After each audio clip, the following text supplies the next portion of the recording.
Hello students, welcome to MB classes proper guidance. आज के class में मैं आपको बताने जा रहा हूं कि जब आपको ऑर्थो सेंटर फाइंड करने दे दिया जाए तो आप उसे कैसे फाइंड करेंगे। जब आपके पास एक ट्रायंगल दिया रहेगा और उसका तीनों वर्टिसेस दिया रहेगा और आपको फाइंड करने के लिए बोला जाएगा उसका ऑर्थो सेंटर, तो आप उस ऑर्थो सेंटर को कैसे फाइंड करेंगे। तो इसी पर बेस्ड आज का सेशन होने वाला है। जैसा कि आप पिछले क्लास में देख चुके हैं कि सेंट्रॉइड और इन सेंटर को फाइंड करने का फॉर्मूला मैं आपको पिछले क्लासेस में दे चुका हूं, लेकिन ऑर्थो सेंटर को फाइंड करने के लिए ऐसा कोई फॉर्मूला डिराइव नहीं है।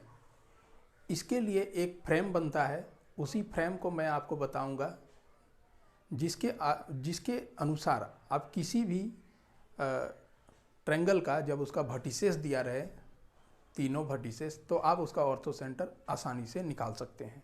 तो चलिए देखते हैं। तो देखिए, how to get orthocentre. तो हमारे पास क्या है, एक ट्रायंगल है और ट्रायंगल के तीनों वर्टिसेस का कोऑर्डिनेट्स आपको दिया गया है। अब देखिए, वर्टेक्स ए का कोऑर्डिनेट्स x1 y1 है, बी का कोऑर्डिनेट्स x2 y2 है और वर्टेक्स सी का कोऑर्डिनेट x3 y3 है।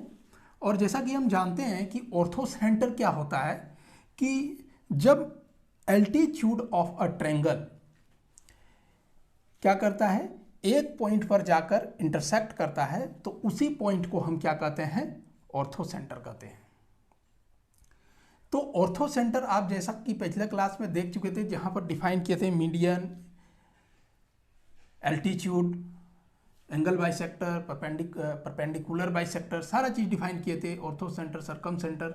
तो वहां पर बताए थे कि ऑर्थो सेंटर जो होता है एक्यूट एंगल ट्रायंगल का इनसाइड होता है, राइट एंगल ट्रायंगल का ठीक राइट एंगल पर ही होता है, और ऑब्ट्यूज एंगल ट्रायंगल का बाहर होता है ट्रायंगल से। तो ये एक एक्यूट एंगल ट्रायंगल है, तो इसका ऑर्थो सेंटर कहाँ होगा, अंदर होगा। चूंकि तीनों का फ्रेम, तीनों के ऑर्थो सेंटर को निकालने का जो फ्रेमिंग है वो सेम होता है, तो इसमें घबराने का कोई बात नहीं है। तो हम लोग इसको करेंगे तो इसी के अनुसार उसको भी आप कर सकते हैं। तो देखिए, इसको करने के लिए, ऑर्थो सेंटर को पता करने के लिए हमें जो पॉइंट्स रिमेंबर होना चाहिए वो पॉइंट्स क्या है, परपेंडिकुलर लाइन का स्लोप का प्रोडक्ट हमेशा -1 होता है, ठीक है। और स्लोप का फॉर्मूला क्या होता है, जब एक लाइन x1 y1 और x2 y2 से होकर जा रहा हो, तो उस लाइन का अगर हमको स्लोप निकालना हो तो हम क्या करते हैं, y कोऑर्डिनेट्स का डिफरेंस बाय x कोऑर्डिनेट का डिफरेंस, ठीक है। तीसरा क्या है आपका, जिसमें याद रखना है, equation of line in slope point form.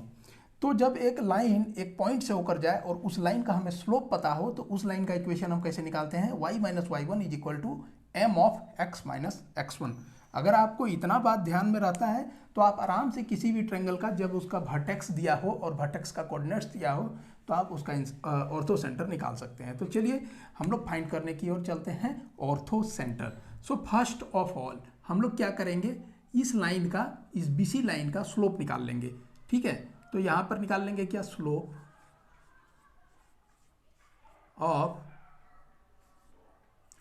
Of हम लोग डायरेक्ट क्या लिखेंगे, बीसी। लाइन वाइन कुछ लिखने का वैसा जरूरत नहीं है, ठीक है। तो स्लोप ऑफ हम लोग लिखेंगे बीसी। तो बीसी का स्लोप आप देखिए कितना हो जाएगा, डिफरेंस ऑफ वाई कोऑर्डिनेट्स, तो आप y3 माइनस y2 कर लीजिए बटा x3 माइनस x2 कर लीजिए। ये हो गया आपका स्लोप बीसी का। अब हमको स्लोप किसका निकाल लेना है, एडी का निकाल लेना है। तो चलिए, स्लोप ऑफ एडी क्या हो जाएगा,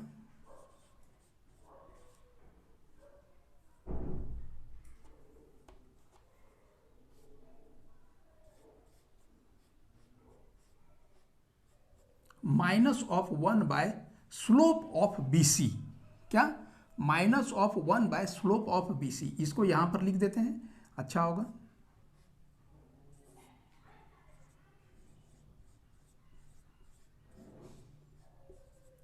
अब देखिए, स्लोप ऑफ बीसी, यहां पे फॉर्मूला लग गया, m1 into m2 is equal to -1। यदि m1 स्लोप है आपका एडी का, तो बीसी का स्लोप अगर m2 है तो -1 बाय m2 हो गया, ठीक है। तो ये हो गया आपका -1 बाय अब देखिए BC का स्लोप क्या है मेरे पास, y3 minus y2 bye x3 minus x2, क्या है x3 माइनस x2। अब इसको एडजस्ट कर देते हैं माइनस को ऊपर, तो देखिए क्या हो जाएगा आपका, और इस कॉम्प्लेक्स फ्रैक्शन को हम लोग क्या करते हैं, सिंपल फ्रैक्शन बना लेते हैं, तो हो जाएगा x2 minus x3 minus adjust हो गया y3 माइनस y2। आप ये स्लोप निकाल लिए AD का। अब देखिए स्लोप पॉइंट फॉर्म निकाल देंगे, क्या स्लोप पॉइंट फॉर्म में इक्वेशन निकाल देंगे, किसका, तो AD लाइन का, इक्वेशन ऑफ लाइन AD निकाल देंगे अब, ठीक है। तो उसके लिए यहां पर लिखेंगे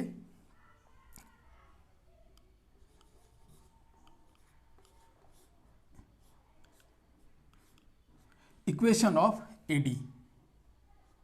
AD लाइन का इक्वेशन निकाल रहे हैं। देखिए AD लाइन जो है पॉइंट A से होकर जा रहा है और इसका स्लोप हमें पता है ये है, तो क्या होता है स्लोप पॉइंट फॉर्म में y माइनस y1, तो y तो आपका लिख देना है y माइनस y1, y1 को हम लोग क्या करेंगे, x1 y1 से होकर ही जा रहा है तो y1 ही लिख देंगे, इज इक्वल टू स्लोप क्या है आपका x2 minus x3 bye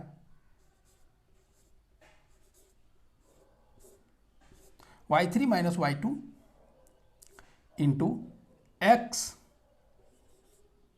minus x1, तो देखिए x1 y1 से होकर जा रहा है तो x कोऑर्डिनेट क्या हो जाएगा, x1 ही हो जाएगा, तो ये हो गया आपका। ये इक्वेशन आ गया क्या मेरा, AD का इक्वेशन आ गया, ध्यान रखिएगा ये इक्वेशन AD का आ गया, इसको 1 मान लेंगे।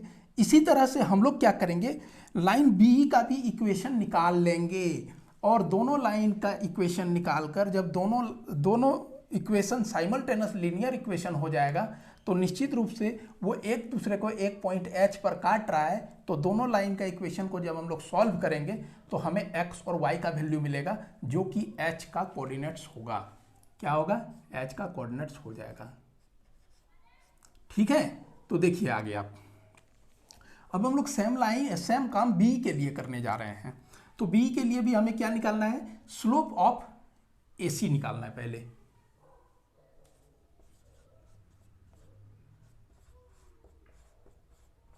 Slope of AC is equal to हो जाएगा डिफरेंस ऑफ y कोऑर्डिनेट, तो y3 minus y1 bye x3 minus x1। देखिए जब स्लोप ऑफ AC निकल गया तब स्लोप ऑफ B निकाल लेंगे, therefore slope of BE is equal to -1 by this slope. यहां पर जो फॉर्मूला लगाए नीचे में हो जाएगा स्लोप ऑफ AC, तो y3 minus y1 bye x3 minus x1, ध्यान रखिएगा, ठीक है। इसको हम लोग एडजस्ट कर देते हैं, तो ये हो गया आपका x1 minus x3 by y3 minus y1, यह आ गया आपका स्लोप ऑफ BE। अब BE लाइन का हम लोग स्लोप पॉइंट फॉर्म में इक्वेशन निकाल देंगे, तो इक्वेशन ऑफ BE,